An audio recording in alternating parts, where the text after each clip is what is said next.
রোজ সকাল হলেই এলাকার প্রায় 40টি শিশু গুটি গুটি পায়ে চলে আসে শান্তিপুরের আরপাড়ায় অর্পিতা স্মৃতি সরস্বতী শিশু মন্দিরে। গ্রামের অধিকাংশ পরিবার দারিদ্র্যসীমার নিচে বসবাস করেন। তাদের পরিবারের শিশুদের কথা ভেবেই বছরের পর বছর স্কুল চালাচ্ছেন রানাঘাটের বিজেপি সাংসদ জগন্নাথ সরকার। সাংসদের বাড়ির স্কুল নামেই এই স্কুলের পরিচিতি। আগে নিজে ক্লাস নিতেন সাংসদ, এখন কর্মব্যস্ততা বেড়ে যাওয়ায় নিজের আর সময় হয় না। 5 জন শিক্ষক শিক্ষিকা নিয়মিত ক্লাস নেন এখন। তবে সময় পেলেই সাংসদ নিজেও বসে পড়েন ছাত্রদের নিয়ে। কখনো পড়ান, কখনো জীবনের নানা সুঅভ্যাস শিক্ষা দেন।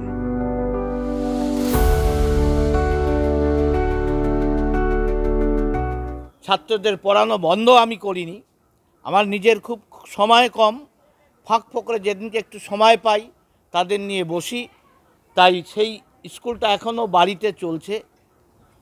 2-1 জন যারা শিক্ষক আছে তাদেরকে দিয়ে, এবং যাতে একটু দুস্থ মেধাবী ছাত্র হলে তাদেরকে তৈরি করা যায়, ভালোভাবে পড়তে পারে বা এখানে পড়াশোনা করে আজকে অনেকেই ভালো জায়গায় চলে গেছে।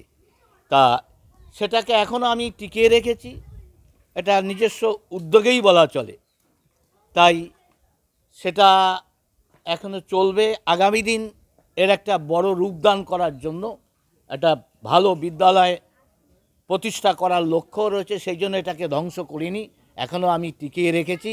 অল্প দিনের মধ্যেই বাস্তবে প্রয়োগ করব এই ইচ্ছা আছে বলেই এটা এখনও রেখেছি। তাই মাঝে মাঝে তাদের সঙ্গে মিট করি, সময় পেলে এটা আমি করি। একসময় শুধু সমাজ সেবা করতেন, তখনই শুরু করেছিলেন এই স্কুল। পরবর্তীতে রাজনীতিতে এলেও স্কুলটি বন্ধ হতে দেননি। জগন্নাথ সরকারের মতে এটি তার ছোটবেলার স্বপ্ন, যা আজও তিনি আগলে রেখেছেন।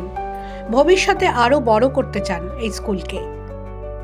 এটা টিকিয়ে রেখেছি, দেখি আগামী দিনে একটা বড় এরিয়ায় বড় করে ভাবনা রয়েছে। এই জন্যই আমি টিকিয়ে রেখেছি। এটা যেহেতু আমার স্মৃতিচিহ্ন, যখন আমি সোশ্যাল ওয়ার্কার ছিলাম, এখন আমি রাজনৈতিক ব্যক্তিত্ব, সাংসদ, সেই জন্য এটাকে ভুলে যাইনি, টিকিয়ে রেখেছি। আগামী দিনে একটা ভালোভাবে প্রতিষ্ঠা দেবো সেই তীব্র ইচ্ছাটা আছে। আর্থিক সামর্থ্য হলেই করব এবং আশা করি অল্প দিনের মধ্যেই কিছু করতে পারব। বর্তমানে সাংসদের স্কুলে পড়তে আসা ছোটরা এবং তাদের অভিভাবকরাও খুব খুশি।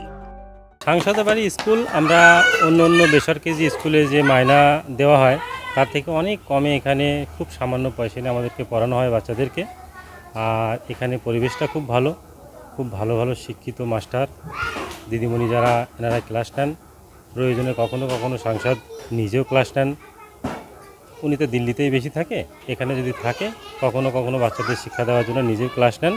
এই জায়গাটা খুব সেফটি জায়গা, একটা ভালো পরিবেশ, বাচ্চারা খুব সুশিক্ষা পাচ্ছে, যার কারণে আমরাও বাচ্চাদের এই স্কুলে দিয়ে নিশ্চিন্তে বাড়িতে থাকতে পারি। এই স্কুলটি আরপাড়া বাজার শ্রীমন্ত জগন্নাথ সরকারের বাড়িতে অবস্থিত।